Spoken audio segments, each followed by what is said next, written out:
Hotel ന്യൂസിലേക്ക് ഏവർക്കും സ്വാഗതം. പ്രധാന വാർത്തകൾ.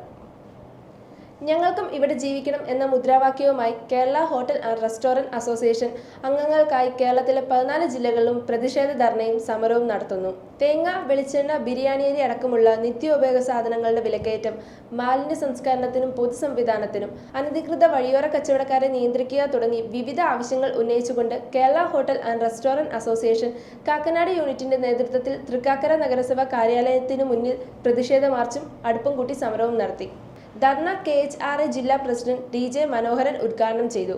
യൂണിറ്റ് പ്രസിഡന്റ് അനീഷ് കുമാറിന്റെ അധ്യക്ഷതയിൽ ചേർന്ന പ്രതിഷേധ യോഗത്തിൽ ജില്ലാ സെക്രട്ടറി KD റഹീം മുഖ്യപ്രഭാഷണം നടത്തി. തിരൂരിൽ പവർ ബാങ്ക് പൊട്ടിത്തെറിച്ച് വീട് പൂർണ്ണമായി കത്തിയ സംഭവത്തിൽ വൻ ട്വിസ്റ്റ്. അനധികൃത പടക്കശേഖരമാണ് പൊട്ടിത്തെറിച്ചതെന്ന് അന്വേഷണത്തിൽ കണ്ടെത്തി. ഇതോടെ വീട്ടുടമ തിരൂർ മുക്കിലപീടിക സ്വദേശി അബൂബക്കർ സിദ്ദിഖിനെ പോലീസ് അറസ്റ്റ് ചെയ്തു. കഴിഞ്ഞ ചൊവ്വാഴ്ചയാണ് വീട് പൂർണ്ണമായും കത്തി നശിച്ചത്. രാത്രി 10:30-ഓടെയാണ് അപകടം നടന്നത്. തീ പടരുന്നത് കണ്ട പരിസരവാസികളും നാട്ടുകാരും തീ അണയ്ക്കുകയായിരുന്നു. തുടർന്ന് തിരൂർ ഫയർഫോഴ്സും സ്ഥലത്തെത്തിയിരുന്നു. പവർ ബാങ്ക് ചാർജ് ചെയ്യാനായി വെച്ച് വീട്ടുകാർ പുറത്തു പോയതിന് പിന്നാലെയാണ് അപകടം ഉണ്ടായതെന്നാണ് അന്ന് അബൂബക്കർ സിദ്ദിഖ് പറഞ്ഞത്. മുതലപ്പുഴയിൽ വീണ്ടും വെള്ളം മറിഞ്ഞു. 2 പേർ മരിച്ചു. അഞ്ചുതെങ്ങ് സ്വദേശി മൈക്കിൾ, 43-കാരനായ ജോസഫ് എന്നിവരാണ് മരിച്ചത്. 5 പേർ ഉണ്ടായിരുന്ന വള്ളമാണ് അപകടത്തിൽപ്പെട്ടത്. 3 പേർ രക്ഷപ്പെട്ടു. പരിക്കേറ്റ ഒരാൾ ചികിത്സയിലാണ്. അഞ്ചുതെങ്ങ് സ്വദേശി അനുവിന്റെ ഉടമസ്ഥതയിലുള്ള കർമ്മല മാത എന്ന ചെറിയ വള്ളമാണ് മറിഞ്ഞത്. ശക്തമായ തിരയിൽപ്പെട്ടാണ് വള്ളം മറിഞ്ഞത്. തമിഴ്നാട് വാൽപ്പാറയിൽ വീണ്ടും കുട്ടിയെ പുലി കടിച്ചു കൊന്നു. ആസാം സ്വദേശികളുടെ 8 വയസ്സുകാരനായ മകൻ നൂറിൻ ഇസ്ലാമിനെയാണ് പുലി കൊന്നത്. വേർവാലി എസ്റ്റേറ്റിലാണ് സംഭവം. വൈകിട്ട് 6 മണിയോടെയാണ് പാടിയുടെ സമീപത്ത് നിൽക്കുകയായിരുന്ന കുട്ടിയെ പുലി ആക്രമിക്കുന്നത്. കുട്ടിയെ പുലി കടിച്ചുകൊണ്ടു പോവുകയായിരുന്നു. പിന്നീട് നാട്ടുകാർ നടത്തിയ തിരച്ചിലിലാണ് മൃതദേഹം കണ്ടെത്തിയത്. കൂടലിൽ യുവാവിനെ അയൽക്കാരനായ സുഹൃത്ത് കുത്തിക്കൊന്നു. കൂടൽ പൈറ്റുകാലിൽ താമസിക്കുന്ന 40 വയസ്സുള്ള രാജൻ ആണ് കൊല്ലപ്പെട്ടത്. അയൽക്കാരനായ അനിയാണ് കേസിൽ പിടിയിലായത്. സംഭവശേഷം ഒളിവിൽ പോയ പ്രതിയെ വൈകിട്ടോടെ പോലീസ് പിടികൂടി. മദ്യപിച്ചുള്ള തർക്കത്തിനിടെ കൊലപ്പെടുത്തിയതാണെന്നാണ് കണ്ടെത്തൽ. ഒറ്റപ്പെട്ട പ്രദേശത്ത് അടുത്തടുത്താണ് അനിയുടെയും രാജന്റെയും കുടിലുകൾ. ഇന്നലെ രാത്രി അനിയുടെ വീട്ടിലിരുന്ന് മദ്യപിക്കുന്നതിനിടെ തർക്കമുണ്ടാകുകയും രാജന് കുത്തേൽക്കുകയുമായിരുന്നു. എറണാകുളം വെണ്ണല ഗവൺമെന്റ് ഹൈസ്കൂളിലെ 2 വിദ്യാർത്ഥികൾക്ക് H1N1 സ്ഥിരീകരിച്ചു. 14ഓളം വിദ്യാർത്ഥികൾക്ക് പനിയും പിടിപെട്ടിട്ടുണ്ട്. ഹെൽത്ത് ഇൻസ്പെക്ടറുടെ നിർദ്ദേശത്തെ തുടർന്ന് സ്കൂൾ അടച്ചുപൂട്ടി. നാളെ മുതൽ ഓൺലൈൻ ക്ലാസുകളാണ് നടത്തുകയെന്ന് സ്കൂൾ ഹെഡ്മിസ്ട്രസ് അറിയിച്ചു. നേരത്തെ വിദ്യാർത്ഥികൾക്ക് H1N1 സ്ഥിരീകരിച്ചതോടെ Cochin university of science and technology campus അടച്ചിരുന്നു.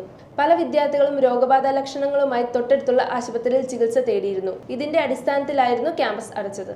കോഴിക്കോട് തടമ്പാട്ട് താഴത്തെ സഹോദരിമാരുടെ കൊലപാതകത്തിൽ പ്രതിയെന്ന് സംശയിക്കുന്ന സഹോദരൻ പ്രമോദ് മരിച്ച നിലയിൽ. തലശ്ശേരിയിൽ നിന്നാണ് മൃതദേഹം കണ്ടെത്തിയത്.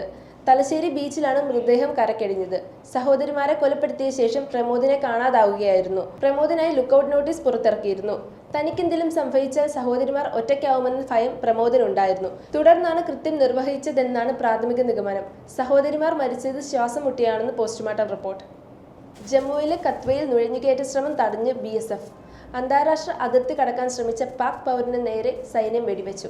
വെടിയേറ്റ പാക് പൗരന്റെ കാലിന് പരിക്കേറ്റു. ഇയാളെ ആശുപത്രിയിലേക്ക് മാറ്റിയിരിക്കുകയാണ്. ലാൻഡ് ചെയ്യാനുള്ള ശ്രമത്തിനിടെ വിമാനത്താവളത്തിൽ പാർക്ക് ചെയ്ത വിമാനത്തിലേക്ക് ഇടിച്ചിറങ്ങി മറ്റൊരു വിമാനം. അമേരിക്കയിലെ മൊന്റാനയിലാണ് സംഭവം. വലിയ രീതിയിൽ പുകയുയരുകയും തീ പടരുകയും ചെയ്ത സംഭവത്തിൽ ആർക്കും പരിക്കില്ലെന്നാണ് പുറത്തുവരുന്ന വിവരം. തിങ്കളാഴ്ച ഉച്ച കഴിഞ്ഞ് 2 മണിയോടെയാണ് അപകടമുണ്ടായത്. മൊന്റാനയിലെ കലിസ്പെൽ സിറ്റി വിമാനത്താവളത്തിലായിരുന്നു അപകടമുണ്ടായത്. 4 പേരുമായി എത്തിയ ചെറു വിമാനമാണ് പാർക്ക് ചെയ്തിരുന്ന വിമാനത്തിലേക്ക് ഇടിച്ചിറങ്ങിയത്. സൊക്കാറ്റ TVM 700 ടർബോ പ്രോപ്പ് വിമാനമാണ് അപകടത്തിൽപ്പെട്ടത്. അപകടത്തിന് പിന്നാലെ വിമാനത്താവളത്തിന് സമീപത്തെ പുൽമേടുകളിലേക്ക് വലിയ രീതിയിൽ തീ പടർന്നിരുന്നു. ആളപായമില്ലെങ്കിലും അഗ്നിബാധ വിമാനത്താവളത്തിൽ നിന്നുള്ള വിവിധ സർവീസുകളെ ബാധിച്ചു. സംഭവത്തിൽ ഫെഡറൽ ഏവിയേഷൻ അഡ്മിനിസ്ട്രേഷൻ അന്വേഷണം ആരംഭിച്ചിട്ടുണ്ട്.